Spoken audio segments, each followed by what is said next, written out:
오늘 우리에게 주시는 하나님 말씀 신약성경 마가복음 4장 26절에서 34절까지 말씀입니다. 우리 하나님의 말씀을 같이 한 목소리로 봉독합니다. 또 이르시되 하나님의 나라는 사람이 씨를 땅에 뿌림과 같으니 그가 밤낮 자고 깨고 하는 중에 씨가 나서 자라되 어떻게 그리 되는지를 알지 못하느니라. 땅이 스스로 열매를 맺되 처음에는 싹이요 다음에는 이삭이요 그 다음에는 이삭의 충실한 곡식이라.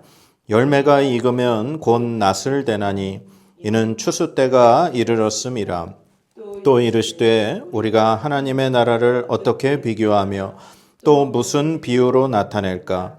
겨자씨 한 알과 같으니 땅에 심길 때에는 땅 위의 모든 씨보다 작은 것이로되 심긴 후에는 자라서 모든 풀보다 커지며 큰 가지를 내나니 공중의 새들이 그 그늘에 깃들일 만큼 되느니라. 예수께서 이러한 많은 비유를 그들이 알아들을 수 있는 대로 말씀을 가르치시되 비유가 아니면 말씀하지 아니하시고 다만 혼자 계실 때에 그 제자들에게 모든 것을 해석하시더라. 아멘. 아멘.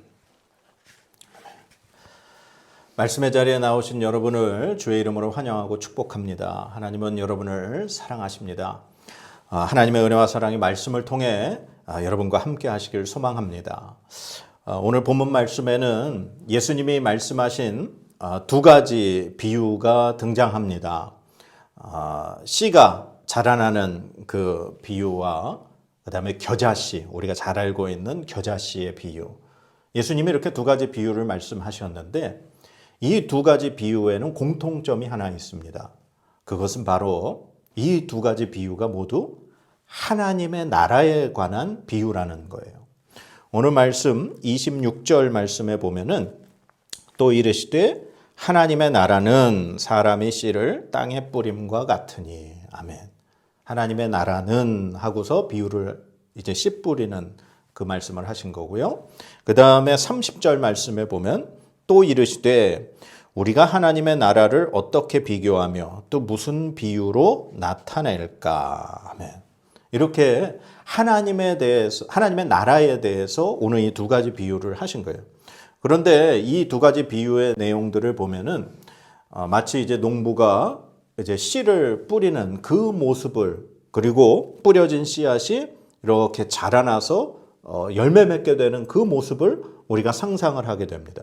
그리고 두 번째 예수님이 비유로 말씀해 주신 겨자씨, 아주 작은 이 겨자씨 한 알이 심겨져서 이렇게 크게 자라서 겨자씨 그 나무가, 겨자나무가 자라게 되면은, 아주 크게 자라게 되면은 2m 약간 이상까지도 자란다고 그래요.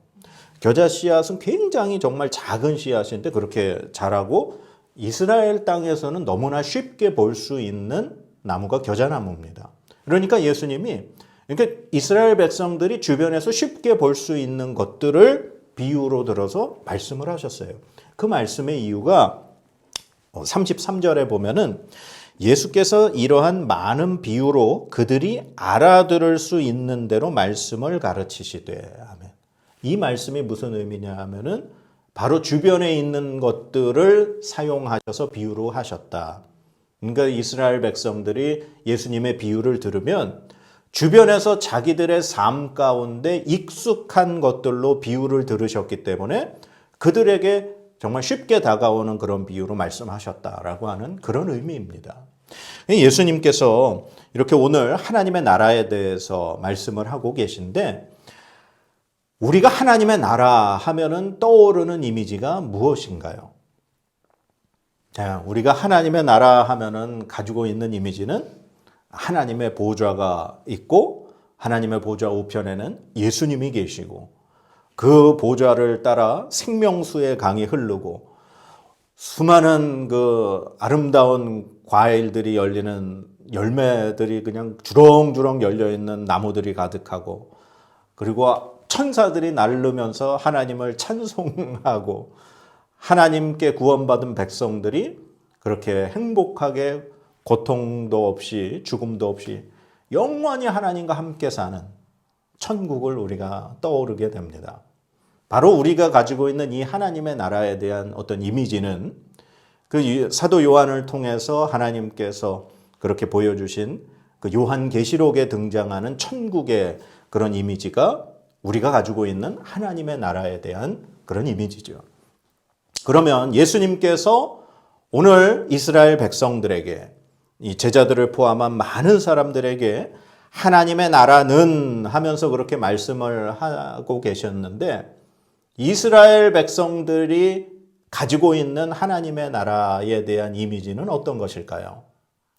당시에 이스라엘 백성들이 가지고 있는 하나님의 나라에 대한 이미지는 바로 이제 구약 시대의 선지자들, 이사야나 아니면 에스겔 같은 선지자들을 통해서 하나님이 그들에게 예언하도록 말씀하셨던 그런 하나님의 나라입니다. 이스라엘 백성들은 그 왕국 시대를 거치고 마지막에 바벨론에 의해서 지금 나라가 다 망하게 되고, 그들은 포로로 잡혀갔다가 70년 만에 다시 돌아와서 다시 성전을 재건을 하고, 그리고 다시 나라를 지금 이렇게 회복하면서 그렇게 지금 살고 있는 상황 가운데, 또다시 지금 로마에 의해서 나라가 다스려지는 그런 상황 가운데 살고 있는 것이 지금 현재 예수님 당시의 이스라엘 사람들입니다. 그 사람들이 지금 소망하고 품고 있는 하나님의 나라는 구약의 하나님이 예언하시고 약속하신 하나님의 나라예요. 그것은 바로 선지자들을 통해 말씀하신 메시아, 하나님께서 다윗의 씨를 통해서 보내주실 그 메시아를 통해서 새 예루살렘이 그 땅 가운데 건축이 되어지고, 하나님의 영광이 다시금 돌아와서 그곳에 함께 하시면서 주변의 온 열방을 다스리는 나라가 되는 것. 그것이 바로 이스라엘 백성들이 지금 품고 기다리고 있는 하나님의 나라인 것입니다. 그들에게 있어서 이 하나님의 나라의 중요한 것은 바로 메시아예요. 메시아가, 하나님이 약속하신 메시아가 이 땅에 오셔야 그들이 지금 기다리는 하나님의 통치가 이루어지는 하나님의 나라가 이루어지기 때문이죠. 그런데 이스라엘 백성들이 가지고 있는 그러한 하나님의 나라의 이미지와 다르게 오늘 예수님은 이 하나님의 나라에 대해서 비유로 말씀하고 있습니다. 그런데 이 하나님의 나라라고 하는 것은 사실 예수님께서 처음에 복음을 증거하기 시작하시면서도 외치셨던 것이 바로 이 하나님의 나라예요. 예수님이 약 30년 동안 이제 평범한 이 마리아의 아들로, 목수의 아들로 그렇게 생활을 하시고, 예수님이 이제 본격적으로 이 공생애를 시작하실 때 세례 요한에게 세례 받으시고, 광야에 가서 40일 동안 계시면서 금식하시면서 사탄에게 시험을 받으시고 이기시게 됩니다. 그러면서 예수님이 처음으로 외쳤던 말씀, 그것이 바로 우리가 이미 살펴보았지만 마가복음 1장 15절에 이르시되 때가 찼고 하나님의 나라가 가까이 왔으니 회개하고 복음을 믿으라 하시더라. 아멘. 예수님이 처음으로 외치셨던 말씀이 하나님의 나라가 가까이 왔다, 이 말씀이셨어요. 예수님은 이 하나님의 나라에 대해서 끊임없이 비유로 백성들에게 말씀해 주셨을 뿐만 아니라 굉장히 많은 그런 말씀 가운데 하나님의 나라가 등장을 해요. 그래서 어떤 학자가 이렇게 조사를 해봤더니 마태복음, 마가복음, 누가복음에서 등장하는 이 하나님의 나라라는 단어가 무려 100회가 이상 그렇게 사용이 됐다 그럽니다. 예수님은 굉장히 많은 부분에 대해서 이 하나님의 나라에 대해서 말씀을 하고 계셨다는 거예요. 우리가 교회 내에서 혹은 교회 밖에서도 이제 그리스도인들이 모이게 되면은 그 모임을 할 때 거의 대부분의 모임이 끝나는 부분에 우리가 함께 기도하는 것이 바로 주기도문으로 우리가 대체로 이 모임을 끝내기도 하죠. 아마 그리스도인들이라면은 가장 많이 외운 기도가 주기도일 겁니다. 예수님께서 가르쳐 주신 기도. 이 마태복음 6장에도 예수님께서 제자들에게 가르쳐 주신 그 기도에 보면은 앞부분에 그러므로 너희는 이렇게 기도하라. 하늘에 계신 우리 아버지여, 이름이 거룩히 여김을 받으시며 나라가 임하시오며 뜻이 하늘에서 이루어진 것 같이 땅에서도 이루어지이다. 아멘. 이 주기도에도 등장하는 것이 바로 나라가 임하시오며, 하나님의 나라가 임하시기를 그렇게 간구해라. 예수님이 가르쳐 주신 기도에도 그렇게 있는 거예요.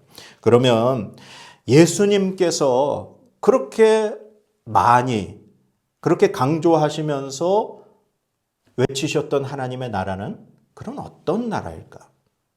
성경 말씀에 예수님이 정확하게 하나님의 나라에 대해서 말씀하신 부분이 있습니다. 그게 바로 누가복음 17장 20절에서 21절에 등장하는 말씀인데요. 제가 한번 읽어보겠습니다. 바리새인들이 하나님의 나라가 어느 때에 임하나이까 묻거늘 예수께서 대답하여 이르시되 하나님의 나라는 볼 수 있게 임하는 것이 아니요 또 여기 있다 저기 있다고도 못하리니 하나님의 나라는 너희 안에 있느니라. 아멘. 예수님께서 말씀하신 하나님의 나라는 바로 우리 안에 있는 하나님의 나라라고 그렇게 말씀하고 계십니다. 그러니까 지금 이 시대를 살아가고 있는 그리스도인들에게 가지고 있는 하나님의 나라는 바로 우리가 죽어서 갈 천국을 상상하고 당시 예수님의 말씀을 듣고 있었던 이스라엘 백성들이 상상하는 하나님의 나라는 바로 메시아가 와서 그 땅에 새 예루살렘이 세워지고 온 열국을 다스리는 하나님의 나라를 상상했습니다. 그러나 오늘 예수님께서 가르쳐 주시는 하나님의 나라는 바로 우리 안에 있는 하나님의 나라라고 그렇게 말씀하고 있습니다. 그러니까 예수님께서 말씀하시는 하나님의 나라라고 하는 것은 가만히 예수님의 말씀하신 그 뜻을 이렇게 생각해 보면 이 죄인된 우리들이 예수 그리스도의 그 십자가의 구원의 은혜 그리고 3일 만에 부활하신 그 생명의 은혜를 우리가 믿음으로 말미암아 바로 우리의 모든 죄가 용서받고 하나님의 자녀가 되는 그러한 사람으로 거듭나게 되는 것입니다. 그리고 예수 그리스도를 믿은 하나님의 구원받은 백성에게는 하나님께서 하나님의 영, 생명의 영이신 성령 하나님을 우리에게 보내주셔서 그 성령 하나님이 우리와 함께 하심으로 말미암아 우리 안에 하나님이 다스리시고 통치하시는 하나님의 나라가 이루어진다라고 하는 사실입니다. 그렇기 때문에 예수님이 말씀하신 우리 안에 있는 하나님의 나라라는 것은 바로 하나님이 우리를 다스리시고 하나님이 우리와 함께 하시고 하나님이 우리와 동행하시는 그것이 바로 우리 안에 이루어지는 하나님의 나라라는 것이죠. 그러니까 가만히 생각해 보면 하나님의 나라는 우리 안에 이미 이루어진 하나님의 나라입니다. 그리고 또한 우리가 영원히 하나님과 함께 거할 그 천국을 바라보면서 그 천국이 이제 가까이 오기를 그 예수님께서 재림하시는 날 이 세상의 모든 것이 심판을 받고 영원한 하나님의 나라가 이루어지는 그 천국 그것을 소망하면서 기다리는 아직 완성되지 않은 하나님의 나라를 기다리면서 살아가는 것이 바로 하나님의 나라라는 거죠. 하나님의 나라는 우리 안에 이미 이루어져 있기도 하고 아직 그 천국이 완성돼서 이 땅에 오지 않은 그 하나님의 나라를 기다리고 있는 미완성의 하나님의 나라를 우리는 생각할 수 있다라고 하는 것입니다. 그러면 예수님께서 그 말씀하신 이 하나님의 나라에는 세 가지 특징이 있습니다. 그 특징이 뭐냐? 바로 첫 번째는 우리가 알 수 없다라는 겁니다. 오늘 본문 말씀에 27절 말씀에 이렇게 기록이 되어 있습니다. 그가 밤낮 자고 깨고 하는 중에 씨가 나서 자라되 어떻게 그리 되는지를 알지 못하느니라. 아멘. 예수님께서 이 하나님의 나라에 대해서 비유로 말씀하신 첫 번째가 사람이 씨를 뿌렸는데 그 씨가 밭에서 어떻게 자라나는지를 알지 못한다는 거예요. 하나님의 그 나라가 우리 가운데 지금 임해서 우리 안에서 그 하나님의 나라가 점점 확장되어 가는데 우리는 알지 못한다는 거예요. 이 말은 하나님의 나라는 우리가 어떤 노력을 하거나 우리가 어떤 행동을 했기 때문에 그 하나님의 나라가 성장하거나 자라나는 것이 아니라는 겁니다. 하나님의 나라는 오직 하나님의 은혜로만 이루어지고 성장해 간다라고 하는 사실입니다. 구원이라는 것 역시 우리가 구원받을 만한 행동을 했기 때문에 하나님께서 우리에게 구원을 주시는 것이 아닙니다. 구원은 우리가 아무것도 할 수 없는 연약한 죄인인데 하나님의 전적인 은혜로 우리가 받은 것이 구원이라는 겁니다. 오직 예수 그리스도를 믿음으로 그 마음 가운데 그 예수님의 그 십자가의 은혜를 믿는 자에게 주어지는 것이 오직 하나님의 구원이라고 하는 사실입니다. 그래서 고린도전서 3장 6절에서 7절에 나는 심었고 아볼로는 물을 주었으되 오직 하나님께서 자라나게 하셨나니 그런즉 심는 이나 물 주는 이는 아무것도 아니로되 오직 자라게 하시는 이는 하나님뿐이니라. 아멘. 이 고린도 교회가 막 교회 안에 파가 지어졌어요. 나는 바울파, 나는 뭐 아볼로파, 나는 그리스도파. 그랬더니 이 바울 사도가 그 고린도 교인들에게 하나님의 말씀을 가르쳐 준 것이 심는 자나 물을 주는 자나 아무것도 아니라는 거예요. 오직 자라나게 하시는 분은 하나님뿐이라. 농부가 땅에 씨를 뿌려도 농부가 한 일은 그 씨를 뿌린 것뿐이지 그 씨가 자라나는 것은 그 농부의 노력이 아니라는 겁니다. 오직 이 세상의 모든 생물의 그 자라나는 그 생명은 오직 하나님만이 주실 수 있는 것이라는 사실입니다. 우리 안에 하나님의 나라가 임해서 그 하나님의 나라가 자라나는 것은 우리의 노력이 아닌 오직 하나님의 은혜인 줄로 믿습니다. 이 예수님이 말씀하신 하나님의 나라의 특징 두 번째는 그러나 눈으로 볼 수 있다라는 겁니다. 오늘 본문 말씀 28절 말씀에 보니까 땅이 스스로 열매를 맺되 처음에는 싹이요 다음에는 이삭이요 그 다음에는 이삭의 충실한 곡식이라. 아멘. 방금 전에 첫 번째 하나님의 나라를 우리가 알 수 없다고 얘기했던 것은 그 자라나는 것이 농부의 노력이 아닌 하나님께서 자라나게 하시기 때문이라고 말씀드렸습니다. 그 싹이 자라나는 것을 우리가 어떤 무언가를 통해서 자라나게 할 수는 없지만 그러나 자라나는 것이 눈으로는 보인다는 사실이에요. 본명의 오늘 말씀에도 보면 처음에는 싹이 나고 그 다음에는 이삭이 나고 그 다음에는 곡식이 열리고 집에도 저도 화초를 키우지만 그 화초에게 매일 물을 주면서 어제의 모습과 오늘의 모습은 사실 구분이 가지 않습니다. 그러나 한 달 전의 모습이나 혹은 6개월 전의 모습을 생각해 봤으면 오늘의 모습은 분명히 많이 자라 있는 것을 확인할 수가 있어요. 마찬가지로 우리 안에 하나님의 나라가 임하여 있다면 우리의 삶은 어제의 모습과 오늘의 모습과 내일의 모습은 차이가 없을 수 있습니다. 그러나 예수 그리스도를 믿고 난 뒤에 1년이 지난 다음에 5년이 지난 다음에 10년이 지난 다음에 나의 모습은 처음 예수를 믿었을 때의 모습과는 분명 달라 있는 것입니다. 우리가 아직 예수 그리스도를 처음 믿었을 때의 모습과 지금의 모습이 오랜 시간이 흘렀는데도 불구하고 달라져 있지 않다면 아직 나의 안에 심겨진 하나님의 나라의 씨앗은 이삭이 맺히지 않은 상태인 겁니다.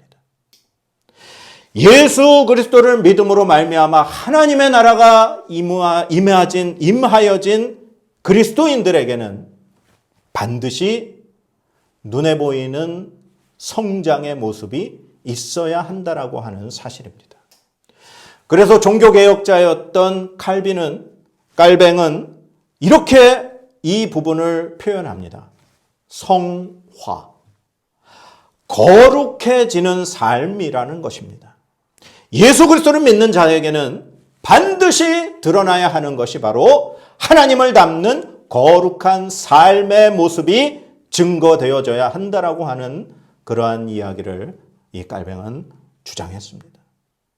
사랑하는 여러분, 예수 그리스도를 믿고 하나님의 나라가 임한 우리에게는 분명한 삶의 모습이 있어야 할 줄로 믿습니다.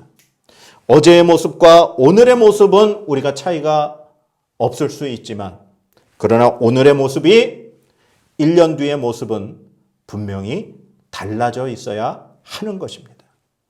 다른 사람들이 나의 삶을 통하여 저 사람은 예수 그리스도를 믿는 하나님의 나라가 임한 사람의 모습이구나라는 것을 확인할 수 있어야 합니다.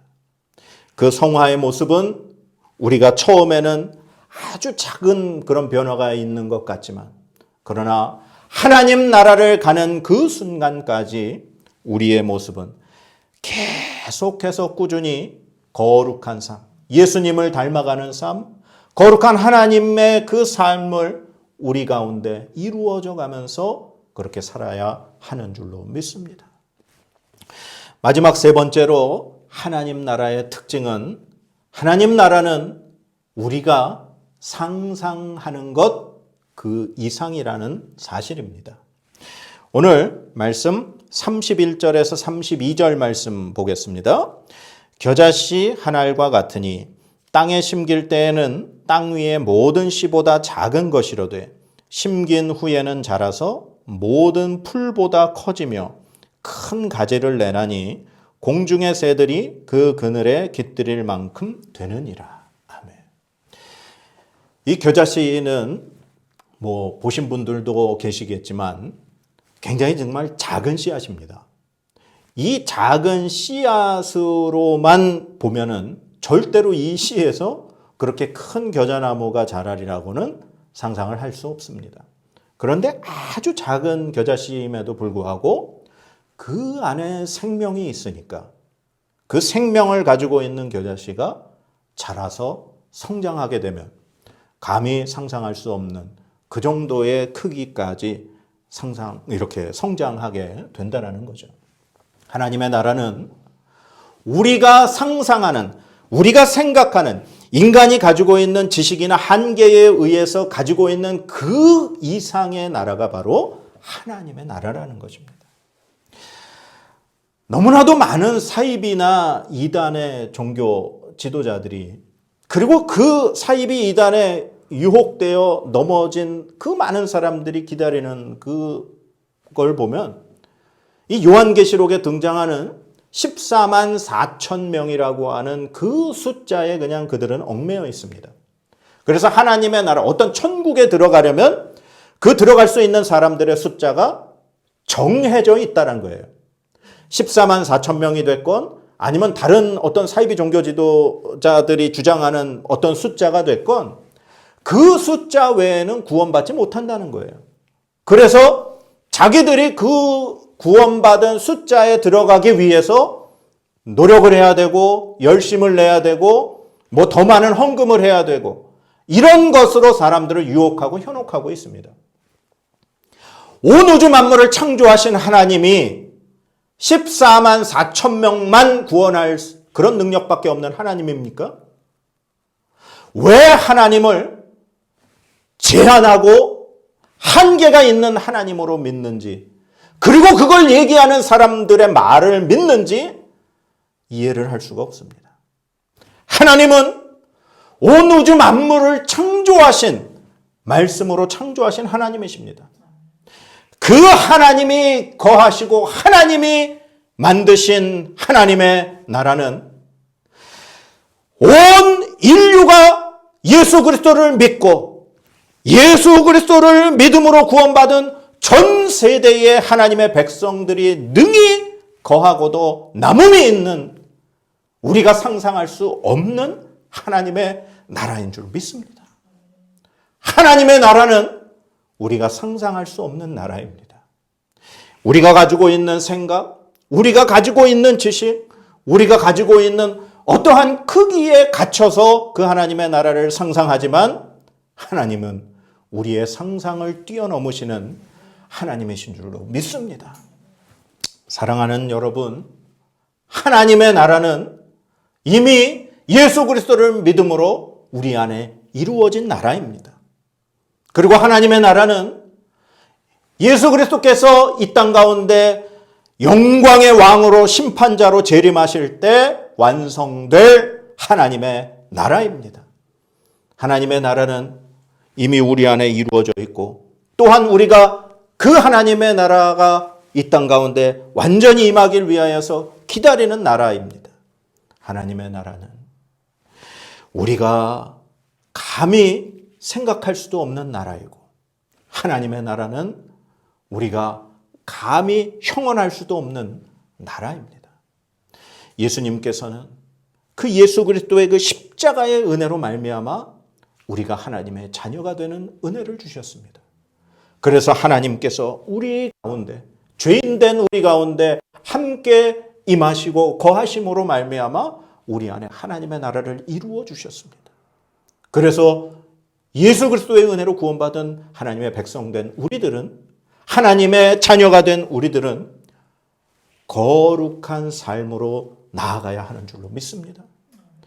반드시 땅에 떨어진 씨앗은 자라기 마련입니다. 이삭이 열리고 싹이 나고 나중에 곡식이 맺히듯이 우리 안에 하나님의 나라는 분명히 성장하고 확장되어야 될 줄로 믿습니다. 그 모든 것은 우리의 눈으로 뿐만 아니라 다른 사람들의 눈에 의해서도 이렇게 보여야 할 줄로 믿습니다. 그렇게 우리가 살아가는 삶이 성화의 삶입니다. 사랑하는 여러분, 이 하나님의 나라를 살아내실 수 있는 여러분의 삶이 되시기를 축원합니다. 하나님이 함께 거하시는 그 영원한 그 하나님의 나라, 오늘도 우리와 함께 하시는 그 하나님의 나라가 바로 오늘의 삶과 내일의 삶과 주님 다시 오실 그날까지의 삶이 되시기를 주님의 이름으로 간절히 축복합니다. 하나님의 복을 받도록 하겠습니다. 여호와는 내게 복을 주시고 너를 지키시기를 원하며 여호와는 그의 얼굴을 내게 비추사 은혜 베푸시기를 원하며 여호와는 그 얼굴을 내게로 향하여 드사 평강 주시기를 원하노라. 아멘.